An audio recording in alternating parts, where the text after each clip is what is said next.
This will be something that's paid in human lives, and that's an enormous tragedy. Do you think President Trump is responsible for the deaths of Americans? What is President Trump's level of culpability? Do you think there is blood on the president's hands, considering the slow response? He became the chaos president, but what the American people want right now, and they're not getting, is a coronavirus president, and a chaos president just isn't fitting the bill. This isn't reality TV anymore. People are dying, and this guy is acting a fool. Is there anything or anyone that can tell him to pump the brakes or at least pretend to care about the loss of life? By the way, Genius, you tap the brakes. You don't pump the brakes. All right, go ahead.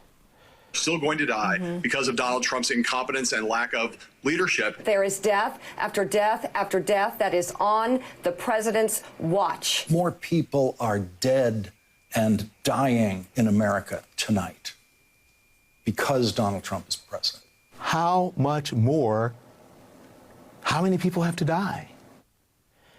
They're all liars. They know they're liars. They're all demagogues and propagandists, and they know they're demagogues and propagandists. They all are left-wing hacks. They always have been in these various professions. They come out of the woods. You know who I blame? I blame the corporations that own these newsrooms. That's my Barney. Barney is the best watchdog in America. He's about 20. You know, one day I'm going to bring him down into our little bunker here. I'll bring him down. I'll show you Marty, and I'll show you Barney, because I talk about them from time to time. You can't get past Barney, especially if you're a liberal. He can smell you a mile away. But anyway, I blame the corporations that own these newsrooms. I blame AT&T, which ultimately owns CNN. Comcast, ultimately, which owns NBC and MSNBC. Those executives in those boardrooms know exactly what the hell they're doing. And they're putting out lies and propaganda. They don't have serious news anchors, let alone conservatives. These are all left-wing bomb throwers, and they say the most heinous things. The president has blood on his hands. The president's working 24/7. It's 24/7 to protect the people of this country, to give governors, many of whom are incompetent, the support that they need. And you can see on his face now how it's wearing. 24/7, it wears down anybody. And yet he's got more energy than any human being I've ever seen. And then they push this guy Biden out there. Biden, who can't complete sentences anymore. Everybody knows he has some level of dementia, and I don't say that to be provocative. It's just observation. It's quite clear. And they don't care. So these are real miscreants and malcontents that populate the modern media today. It's really appalling.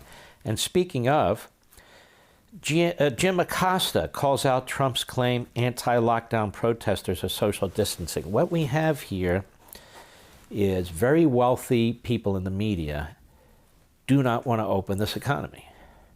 They want to fundamentally transform America. They've lined up behind or lined up in front of Pelosi and Schumer. They want trillions of more dollars in debt being spent, redistribution of wealth, government ownership of private enterprise, if they could, with the National Defense Act, open borders. Meanwhile, open borders, which means no serious vetting for health reasons or any other reason. They are in full attack mode, whether it's Russia, Ukraine, whatever it is. Now it's the coronavirus. Just replace it. Replace the word Russia with coronavirus. Replace the word Ukraine with coronavirus. It's the same thing with these people. Let's take a look. Here is Acosta. Go. The president using this moment with the coronavirus pandemic to announce a 60-day suspension of immigration into the United States. Oh, that's right, Wolf. And that appeared to a lot of people to be a distraction last night. It may just be a distraction. Let's stop. This is not news. This is political, left-wing political, quote-unquote, analysis. That is opinion. It's bald-faced opinion. This is not news. And this is what's being pushed out there constantly. Go ahead. And at the end of the day, the president was careful to note that farmers are not going to be affected by this. The temporary workers coming into this country to work on those farms are not going to be covered under this executive order that's going to affect people essentially applying for green cards right now. And keep in mind, a lot of these offices are not open for green card, people who want to get green cards to stay in this country as a permanent resident, legal permanent resident. He's starting to sound more like Joe Biden to me. And by the way, I don't understand these green cards now. He's a temporary 60-day respite from immigration, while the American citizen is told to stay in your house and keep your mouth shut. It's amazing. The back door of the prisons are open all over this country. These governors are shoving out prisoners, and we're getting stories now where they're murder and committing mayhem, many of them, because we want to protect them. And so we want to protect them so the virus doesn't spread in the prison. And what do? We push them out into the general population. They're concerned about aliens coming into this country, including illegal aliens coming into this country. The president wants a 60-day respite. That's not acceptable. So aliens can come into the country. Prisoners go out the back door into the country. But you and I, the tax-paying, hard-working American citizen, we're told to shut up, keep your mouth shut, stay in your house, don't protest, and on and on and on. Go. This has come off, I think, as largely a distraction. But getting back to what Gloria and Sanjay were just saying a few moments ago, I mean, I think it does have to be said at this point that the president appears to be giving the green light to these protesters who are at these demonstrations outside.